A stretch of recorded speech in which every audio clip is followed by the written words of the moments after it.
BJP के वो कौन से 5 दिग्गज नेता हैं जो जेएमएम में शामिल हुए और अब बीजेपी को हराने में वो अपनी बड़ी भूमिका निभा सकते हैं। कैसे बीजेपी की परेशानी बढ़ी है झारखंड में, कैसे झामुमो कांग्रेस इंडिया गठबंधन का भारी पलड़ा होता हुआ दिख रहा है।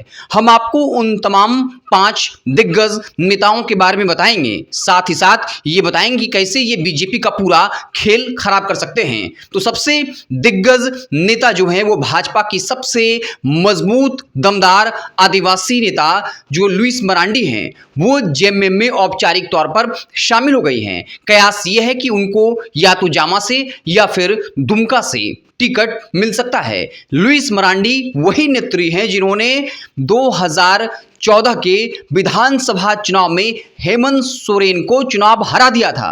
हालांकि उसके बाद हेमंत सोरेन ने 2019 में इसका बदला लिया। उपचुनाव भी लुइस मरांडी बसंत सोरेन के हाथों हारे, लेकिन 2009 के चुनाव परिणाम पर जब आप गौर करिएगा, उस वक्त भी हेमंत सोरेन मात्र 2000 कुछ वोटों से जीत पाए। यानी हेमंत सोरेन को कड़ी टक्कर देने वाली, एक बार हराने वाली नेत्री जो है वो लुइस मरांडी हैं, दुमका से आती हैं। जैसे ही दुमका से उनका टिकट कटा गया, वो नाराज हुई, अब जेएमएम में शामिल हो गई हैं। इसलिए कहा जा रहा है कि अगर दुमका से लुइस मरांडी को मैदान में उतारा जाता है तो ये अब जेएमएम के खाते में जाना तय है, क्योंकि लुइस मरांडी जो बीजेपी में रहते हुए, जहां आदिवासी जो वोटर्स हैं वो बीजेपी को लेकर खफा रहते हैं, फिर भी लुइस मरांडी जो है हेमंत सोरेन को कड़ी टक्कर दी, एक बार हराई। ऐसे में दुमका सीट या जमा पर वो जाती हैं तो लुइस मरांडी का जीतना लगभग तय माना जा रहा है। इसके बाद जो दिग्गज नेता हैं, दूसरे दिग्गज नेता हैं घाटशिला से पूर्व विधायक लक्ष्मण टुडू। घाटशिला से इस बार जो है बाबूलाल सोरेन, चंपई सोरेन के बेटे को टिकट मिला है। लक्ष्मण टुडू जो 2014 में विधायकी का चुनाव जीत चुके हैं। और मैं फिर से इस बात को दोहरा रहा हूं कि भाजपा में होते हुए अगर कोई आदिवासी जेएमएम और इंडिया गठबंधन के खिलाफ चुनाव जीतता है तो ये अपने आप में बड़ी बात होती है, क्योंकि आदिवासी जो हैं उनका रुझान कहीं न कहीं जेएमएम की तरफ रहा है। लक्ष्मण टुडू जो पूर्व विधायक हैं, 2014 में चुनाव जीत चुके हैं, यानी ग्राउंड पर उनका संगठन जो है वो मजबूत है। रामदास सोरेन वहां से उम्मीदवार होंगे, लेकिन लक्ष्मण टुडू अगर शामिल हुए हैं तो फिर वो जेएमएम को कहीं न कहीं से मदद करेंगे। हालांकि उनको कहां से टिकट मिलेगा ये साफ नहीं है, लेकिन लक्ष्मण टुडू अगर जेएमएम में शामिल हुए हैं तो कुछ शर्तों पे ही हुए होंगे, कुछ बातचीत हुई होगी। ऐसे में जो घाटशिला है वहां से लक्ष्मण टुडू का जेएमएम के साथ आना जो है वो मजबूती देता है और जेएमएम के लिए कहीं न कहीं राहत भरी खबर है। घाटशिला से जो है बीजेपी को झटका लगता हुआ दिख रहा है। इसके बाद अगर हम नाम लें सरायकेला से गणेश महाली, जो चंपई सोरेन को कड़ी टक्कर देते थे, बीजेपी संगठन के लंबे वक्त तक काम किया, लेकिन अब गणेश महाली ने बीजेपी पर विश्वासघात का आरोप लगाते हुए जेएमएम का दामन थाम लिया है। यानी जो सरायकेला की सीट है वहां से चंपई सोरेन की मुश्किलें बढ़ती हुई दिख रही हैं। चंपई सोरेन भले ये बात कह रहे हो कि उन्हें अपमानित किया गया, लेकिन चंपई सोरेन को लेकर जो कहानी सामने आई है, जिस तरह के नैरेटिव को जेएमएम फैला रही है कि चंपई सोरेन अपने बेटे के लिए टिकट चाहते थे इसलिए वो पार्टी छोड़ दिए। दूसरी बात कि हेमंता बिस्वा शर्मा ने खुद ये बयान दे दिया था कि हम 5 से 6 महीने से चंपई सोरेन के संपर्क में थे।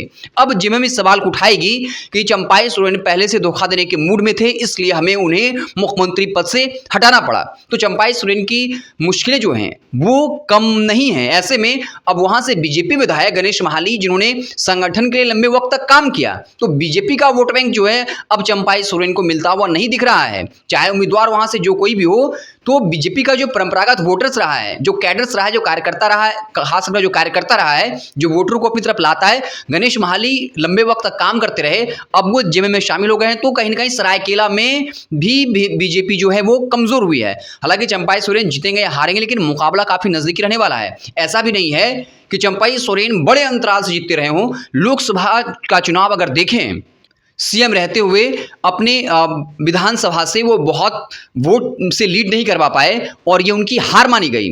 इसके अलावा अगर आप बात करें केदार हाजरा की, जमुआ से बीजेपी के वर्तमान में विधायक थे, उनके टिकट को काटकर कांग्रेस की प्रत्याशी पिछली बार की बीजेपी में शामिल हुई और बीजेपी ने उनको टिकट दे दिया। तो केदार हाजरा जो है वो जेएमएम में शामिल हो गए, उनको वहां से टिकट मिलने की जो है संभावनाएं हैं। और जेएमएम के साथ कम से कम आदिवासी वोटर इंटैक्ट है, आदिवासी जो वोटर हैं वो अधिकतर संख्या में जेएमएम को वोट करते हैं। ऐसे में बीजेपी के विधायक का जेएमएम के पाले में आना कहीं न कहीं जेएमएम को जो है वो मजबूत बनाता है। अगर आप जेएमएम और बीजेपी के अंतर को देखें तो बीजेपी को जो आदिवासियों का वोट मिलता है वो लोकल नेताओं के पॉपुलैरिटी के आधार पर मिलता है, क्योंकि बीजेपी से आइडियोलॉजिकली आदिवासी के दिमाग में गलत नैरेटिव बना है, खासकर रघुवर दास के शासनकाल के बाद। ऐसे में कहीं ना कहीं जमुआ से भी मुश्किलें जो है वो बीजेपी की बढ़ सकती है। बहरागोड़ा के पूर्व विधायक है कुणाल सारंगी, काफी तेज तर्रार नेता माने जाते हैं। हेमंत सोरेन इनको राजनीति में लाया था, लेकिन कुछ खटास हुआ, वो भाजपा में गए। जमशेदपुर से उनके टिकट की बात थी, लोकसभा की नहीं मिला। अब वो एक बार फिर से कुणाल सारंगी जो है उन्होंने जेएमएम का दामन थाम लिया है। कुणाल सारंगी बहरागोड़ा में लंबे वक्त तक काम करते रहे, उनका अपना संगठन है, उनकी अपनी लोकप्रियता है। ऐसे में जो बहरागोड़ा की सीट है वहां से भी बीजेपी के लिए मुश्किलें जो हैं वो खड़ी होती हुई दिख रही हैं। तो ये वो 5 दिग्गज नेता थे जो पूर्व विधायक रहे हैं। एक ने तो बाकायदा आप कह सकते हैं कि सीएम हेमंत सोरेन को खुद हरा भी दिया था। तो इस तरह के नेता हैं जो 2-2 बार 3-3 बार के विधायक रहे हैं, वो जेएमएम में शामिल हुए हैं। तो ये वो 5 दिग्गज नेता हैं जो बीजेपी का खेल खराब कर सकते हैं।